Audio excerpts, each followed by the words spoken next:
आकाशवाणी लखनऊ से प्रस्तुत हैं प्रादेशिक समाचार।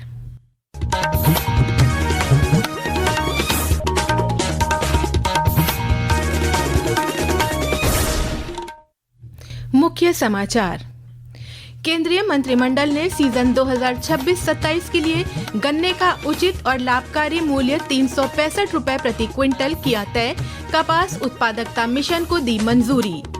मुख्यमंत्री योगी आदित्यनाथ ने आज गोरखपुर में शिक्षा मित्रों को किया सम्मानित। 612 करोड़ रुपए से अधिक की 71 विकास परियोजनाओं का किया लोकार्पण और शिलान्यास। केंद्रीय रक्षा राज्य मंत्री संजय सेठ ने आज प्रयागराज में चल रहे नॉर्थ टेक सिंपोजियम को किया संबोधित। कहा, देश में बने हथियार बढ़ा रहे हैं भारतीय सेना का बल। और प्रदेश के कई जिलों में आंधी बारिश से जनजीवन प्रभावित। मुख्यमंत्री ने प्रभावितों को तत्काल राहत पहुंचाने के दिए निर्देश।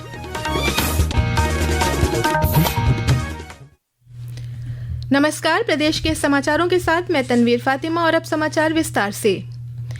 प्रधानमंत्री नरेंद्र मोदी की अध्यक्षता में आज हुई केंद्रीय मंत्रिमंडल की बैठक में 1,52,702 करोड़ रुपए की विभिन्न परियोजनाओं को मंजूरी दी गई। मंत्रिमंडल के फैसलों की जानकारी देते हुए केंद्रीय सूचना एवं प्रसारण मंत्री अश्विनी वैष्णव ने बताया कि कैबिनेट ने लगभग 5,659 करोड़ रुपए के परिव्यय के साथ कपास उत्पादकता मिशन कपास क्रांति को मंजूरी दी है।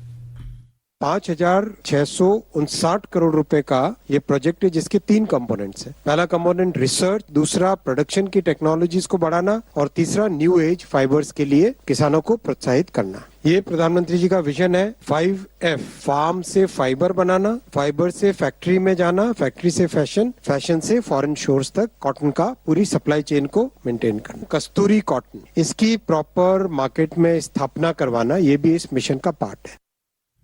श्री वैष्णव ने बताया कि केंद्रीय मंत्रिमंडल ने गन्ना किसानों के लिए सीजन 2026-27 के लिए 365 रुपए प्रति क्विंटल के उचित और लाभकारी मूल्य FRP को मंजूरी दी है। यह निर्णय लगभग 5 करोड़ गन्ना किसानों के साथ 5 लाख चीनी मिल कर्मियों और उनसे जुड़े सहायक क्षेत्रों को प्रत्यक्ष रूप से लाभ पहुंचाएगा। केंद्रीय मंत्रिमंडल ने नागदा, मथुरा और बुढ़वल सीतापुर के बीच तीसरी और चौथी रेल लाइन को भी मंजूरी दी है। मुख्यमंत्री योगी आदित्यनाथ ने आज गोरखपुर में बेसिक शिक्षा विभाग के राज्य स्तरीय शिक्षा मित्र सम्मान समारोह में शिक्षा मित्रों को सम्मानित कर बढ़े हुए मानदेय के चेक प्रदान किए। इस मौके पर उन्होंने कहा कि सकारात्मक भाव के साथ कार्य करने वाले ही अच्छी पीढ़ी तैयार कर सकते हैं। उन्होंने कहा कि ऑपरेशन कायाकल्प के तहत विद्यालयों की हालत बदली है, जिसके कारण ड्रॉप आउट दर 19 से घटकर 3% पर आ गई है।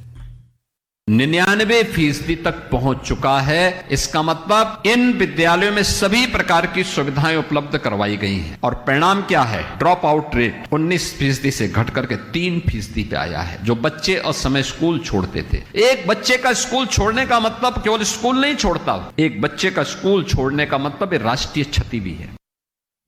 प्रदेश के कई जिलों में भी आज शिक्षा मित्र सम्मान समारोह का आयोजन हुआ। इसी क्रम में आगरा में आयोजित कार्यक्रम में केंद्रीय राज्य मंत्री प्रोफेसर SP सिंह बघेल ने कहा कि प्राथमिक शिक्षा हमारी नींव है और शिक्षा मित्रों के कंधों पर अंतिम पायदान पर खड़े अभिभावकों के बच्चों की शिक्षा का दायित्व है।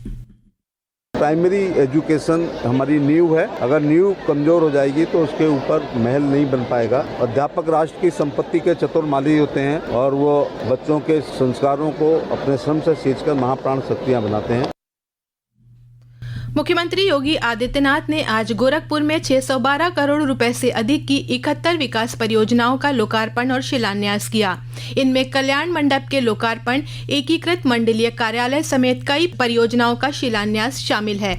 इससे पहले मुख्यमंत्री ने जनपद के तारा मंडल क्षेत्र में वाटर बॉडी पर 14 करोड़ 33 लाख रुपए की लागत से बने 2 लेन ब्रिज का लोकार्पण किया। इस अवसर पर उन्होंने कहा कि तेजी से आगे बढ़ते देश, प्रदेश के साथ ही गोरखपुर भी तीव्र प्रगति कर रहा है। मुख्यमंत्री ने कहा कि 50,000 से अधिक नौजवानों को अकेले गोरखपुर औद्योगिक विकास प्राधिकरण के माध्यम से नौकरी और रोजगार प्राप्त हुआ है।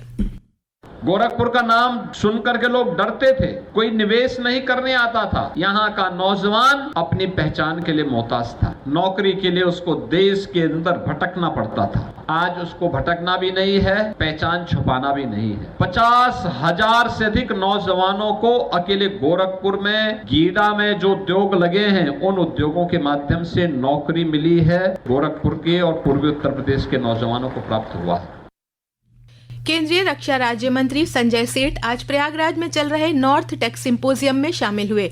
कार्यक्रम को संबोधित करते हुए उन्होंने कहा कि ऑपरेशन सिंदूर के दौरान देश में विकसित हथियारों ने रक्षा बलों को और मजबूत बनाया। उन्होंने देश के रक्षा तंत्र को मजबूत करने के लिए सरकार की पहलों का जिक्र करते हुए कहा कि नवाचार एक सतत प्रक्रिया है और सरकार इस ओर पूरा ध्यान दे रही है। श्री सेठ ने कहा कि हमारे रक्षा उद्योगों के कारखानों में विकसित उपकरणों और हथियारों से भारतीय सेना की शक्ति बढ़ रही है। बिहार का श्रमजीवी -30 डिग्री में काम कर रहा है, अच्छी सड़कें पुल पुलिया दुरुस्त कर रहा है, लैंडस्लाइड होता है, खतरनाक होता है, लेकिन उसका ध्येय है चले वेती, बड़े चलो, राष्ट्र सेवा, राष्ट्र सेवा, राष्ट्र सेवा। और आप जो कारखाने में पसीना बहाते हो, आप भी उससे कम नहीं है। ये समाचार आप आकाशवाणी लखनऊ से सुन रहे हैं। ताज़ा समाचार जानने के लिए आप हमारी वेबसाइट newsonair.gov.in पर लॉगिन कर सकते हैं। इसके साथ ही आप प्रादेशिक समाचारों का ये बुलेटिन हमारे YouTube channel news on AIR Lucknow पर भी सुन सकते हैं। उत्तर प्रदेश में विद्युत उपभोक्ताओं की सुविधा और उनकी समस्याओं के त्वरित समाधान को लेकर राज्य सरकार ने बड़ा फैसला लिया है। अब सभी prepaid meter postpaid smart meter के रूप में कार्य करेंगे। पहले की तरह ही बिजली के बिल में बिल जमा करने की तिथि की जानकारी रहेगी। एक रिपोर्ट। प्रदेश के ऊर्जा मंत्री AK शर्मा ने बताया कि बिलिंग साइकिल वैसे ही रहेगा जैसे पहले पोस्ट पेड मीटर में होता था। पूर्व की तरह 1 तारीख से माह के अंत तक बिल की खपत का 1 महीने का बिल SMS और WhatsApp पर दिया जाएगा। इसके साथ ही उपभोक्ताओं को अपना बकाया भुगतान 10 किश्तों में करने की बड़ी राहत भी दी गई है। यदि किसी उपभोक्ता को बिल संबंधी कोई समस्या है तो अपनी शिकायत 1912 पोर्टल पर भी दर्ज करा सकता है। समाचार कक्ष से राघवेंद्र त्रिपाठी। उत्तर प्रदेश शासन से महायोजना 2031 को मंजूरी मिलने के बाद अयोध्या के व्यापक विस्तार का रास्ता साफ हो गया है। अयोध्या विकास प्राधिकरण के उपाध्यक्ष अनुराग जैन ने बताया कि अब शहर को 766 वर्ग किलोमीटर क्षेत्र में विकसित किया जाएगा, जिसे नव अयोध्या का नाम दिया गया है। इसमें 353 राजस्व गांवों को शामिल किया जाएगा। यहाँ पर आवासीय, इंडस्ट्रियल, ग्रीन बेल्ट, सार्वजनिक और अर्ध सार्वजनिक सुविधाओं के लिए अलग अलग श्रेणी की भूमि आरक्षित करी गई है और सभी लोगों से उन्हें अनुरोध है कि महायोजना के अनुरूप एक सुनियोजित विकास में आप लोग अपनी सहभागिता दें। ज्येष्ठ माह के पहले बड़े मंगल पर प्रदेश के कई जिलों में हनुमान मंदिरों में भक्तों की भीड़ जुटी। अयोध्या में ऐतिहासिक हनुमान गढ़ी पर सुबह ही हनुमान जी को परंपरा के अनुसार सिंदूर और चोला चढ़ाया गया। वहीं लखनऊ के अलीगंज स्थित पुराना हनुमान मंदिर और हनुमान सेतु मंदिर सहित शहर के प्रमुख हनुमान मंदिरों में सुबह से ही भक्तों की कतारें लगी हैं। साथ ही जगह जगह भंडारों का आयोजन भी किया जा रहा है। पेश है एक रिपोर्ट।